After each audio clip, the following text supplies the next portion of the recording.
Welcome, welcome sa bahay ni Kuya Mel. Welcome sa bahay ni Kuya Mel. Welcome sa bahay ni Kuya Mel.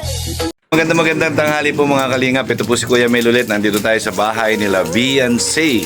Ayan, ngayon po magluluto tayo. Ang lulutuin po natin ay adobong baboy ala Kuya Mel. Ano po, yung version ko no, ng adobong baboy. So, ito po yung ating mga gagamiting ingredients. Ayan po, meron na po tayo ditong 2 kilong baboy mahigit, 2.8 kilos po yan.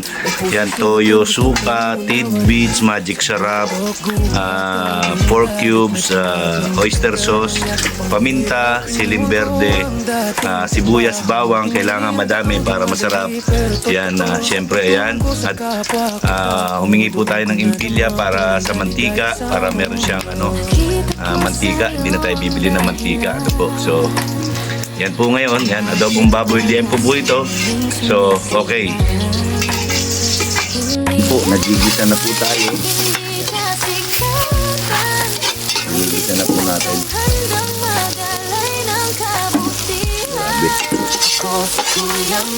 Tapos isasangkutan natin itong baboy. Para bumalik yung lasa ng baboy. So, ayan na po. Pinagkutan na po natin ang baboy maliempo para manuot yung lasa.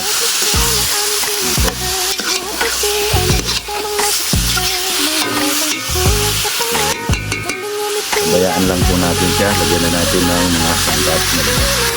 So, ayan po. Lagyan na natin ng paminta, laurel, mekos. Ayan po natin siyang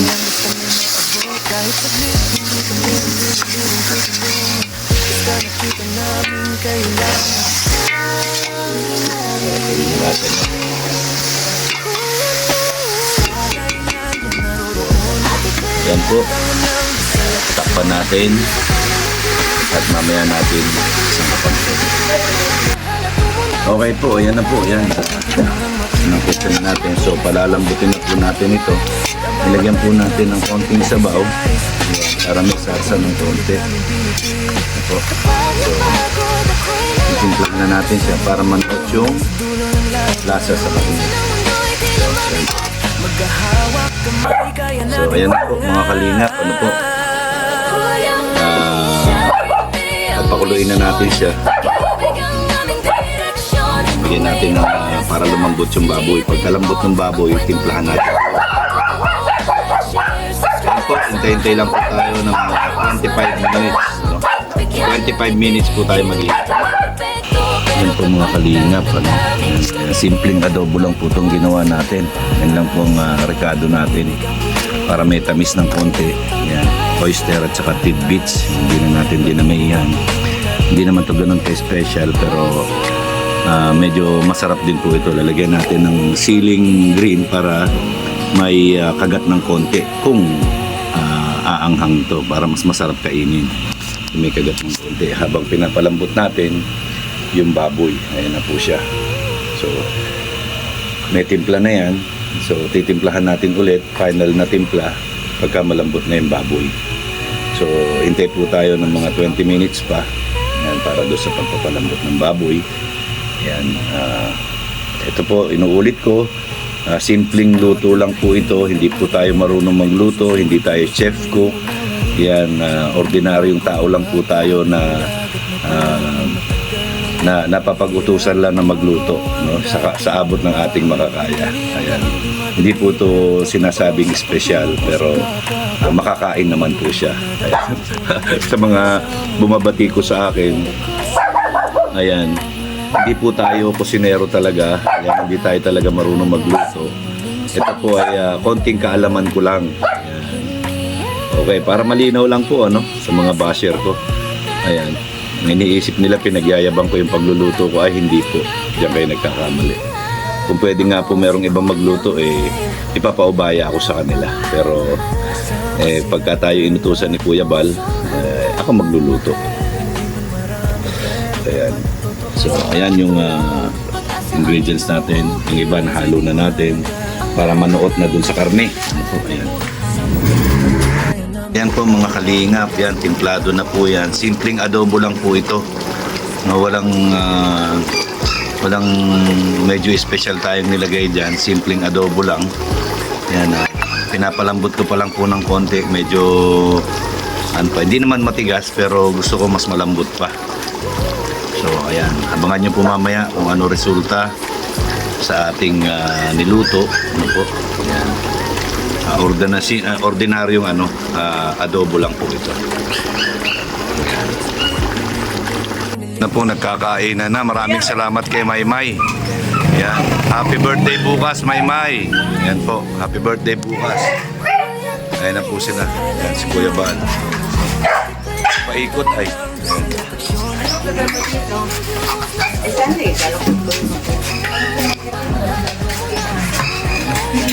Kuya Bal, magkakamay.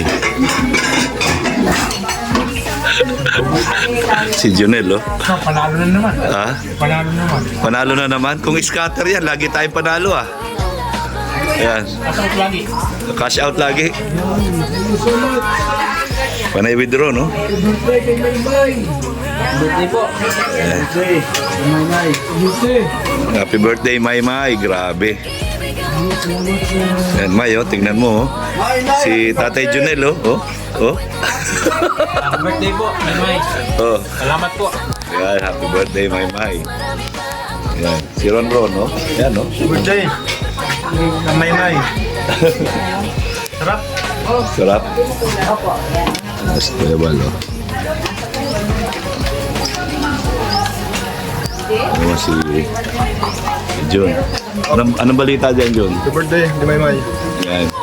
Sarap po yamin. Ha? Sarap na luto mo. Sarap ba? Yan.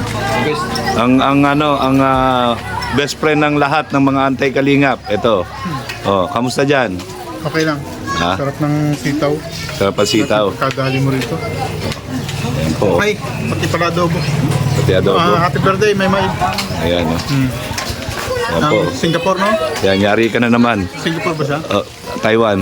Taiwan. may thumbnail ka na naman. Ting pala ang Singapore. May thumbnail ka na naman. Bayama yan. So, ayan po. Kasi, Geng, oh. Tingnan mo, Geng, oh. Walang Geng. gana sa luto ni Kuya. Oh. Yan, si Kuya Brooks. Ano na balita sa'yo? Walang gana sa luto ni Kuya. So, ayan po. Ayan po ang resulta, no? So, ako naman po ay kakain muna.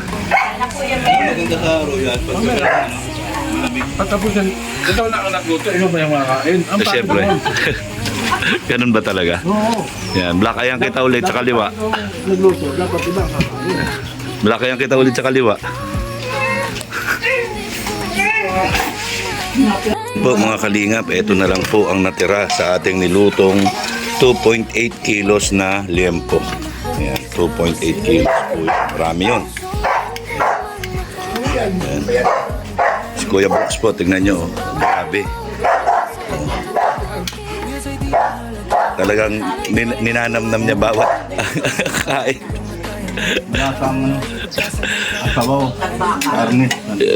Grabe. Salamat Kuya Brooks. Ayan, hindi ko na tatanong ito kasi makakalimutan niya na naman ang pangalan niya. Ayan. So, ayan po. Maraming salamat po kay Maymay. Advance happy birthday po. Ayan. So, ayan po. This is all for today. Ayan. Maraming salamat po sa lahat ng nanonood ng ating cooking vlog. Ayan, cooking vlog. Maraming salamat po at marami rin nakakagusto ng ating mga recipe na ipinakikita sa inyo at sinusubaybayan ninyo. Naway ma-perfect po nyo ang mga timpla bawat isa. Ayan, ako din po, hindi po ako siguradong perfect pero depende na sa taste buds ninyo. Pero ang resulta po, ayan lagi, ayan. So, maraming salamat po. Ayan po mga kalingap, mga ate, mga kuya. Dito po natatapos ang ating cooking vlog ala Kuya Mail. Ayan. Shoutout po sa lahat. Maraming salamat sa lahat ng nagsusuporta. Support natin Kuya Balsatas Matubang at Edna Vlogs Kalinga Prab at lahat ng Kalinga Partners, Team BSM. God bless.